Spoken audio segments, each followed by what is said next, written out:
नमस्कार विद्यार्थी मित्रांनो आणि पूर्ण महाराष्ट्रातील नागरिक आणि भारतातील पूर्ण नागरिक यांना मानाचा मुजरा. काल शिवजयंतीच्या निमित्त सर्वांचा हार्दिक शुभेच्छा. सर्वांना हार्दिक शुभेच्छा.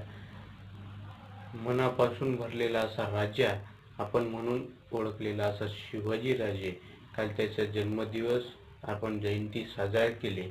याच्याबद्दल तर खूप सारी सर्वांना धन्यवाद, शुभेच्छा. आपण राजाची जयंती तर म्हणायलाच पाहिजे. असा कर्तृत्व असा आपला राजेचा 750 वर्षाचं पारतंत्र्य 50 वर्षात काढणारा असा राजा म्हणून आपण ओळखला गेलेला असा शिवाजी राजा. शिवाजी राजाचा इतिहास खोलणारा व्यक्ती म्हणजे महात्मा ज्योतिराव फुले. 1869 मध्ये सर्वात पहिले पोवाडा छत्रपती शिवाजी महाराज याचा पोवाडा लिहिणारा पहिला व्यक्ती म्हणजेच आपण जे ओळखलं जातो तो म्हणजे महात्मा ज्योतिराव फुले.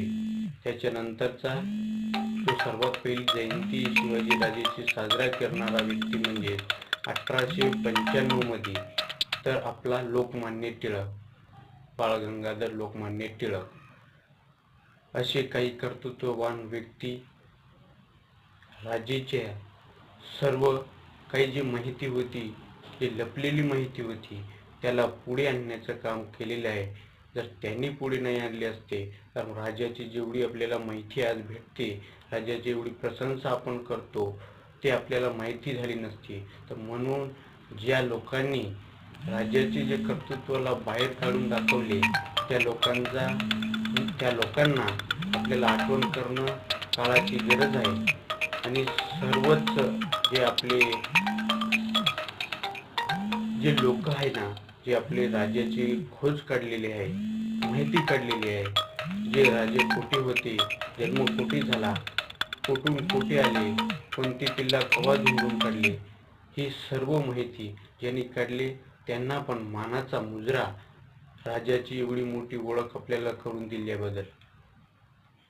तर शिवाजी राजेचं काल जयंतीनिमित्त सर्वांनी जयंती केली, पण काही लोकांनी अशी जयंती केली की शांतपणे केली आणि काही लोकांनी अशी जयंती केली की फक्त दारू पिऊन लोकांजवळून वर्गणी करून राज्याची जयंती केली. बरी गोष्ट आहे, पण राज्याच्या ज्या चरित्र आहे, राज्याच्या जो प्रतिष्ठा आहे, राज्याचे जे बोल आहे, जो राज्याचं वचन आहे, त्याला थोडासा आळा बसलेला असं आपल्याला दिसून येते. कारण की राजाने सांगलेले आहे की प्रजासाठी आपण काही करावे, पण जे काल जयंती केले लोक, त्याच्यात जे आपले तरुण बंधू आहे, तरुण बंधूंचा ज्यादा दारू पिऊन नशा करून त्यांचाच धिंगाणा जास्त आहे. हे थांबवणं काळाची गरज आहे. कारण की राजाची जयंती काय असं भारूड तमाशा असं काही नाही.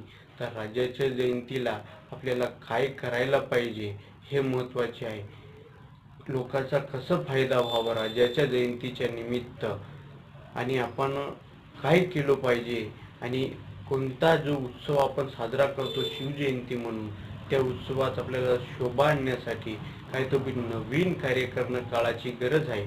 असं धिंगाणा करून 1.5 2 लाख रुपयाचे डीजे लावून न नाचता पण राज्याची बोल आहे, वचन आहे, जशी राजनीतिक राज्याची सांगण्याची पद्धत आहे, त्या पद्धतीला धरून आपण जर काम केलं तर राज्याला जे राज्याने सांगलेलं आहे त्या वचनावर आपण चालतो असे आपल्याला वाटेल.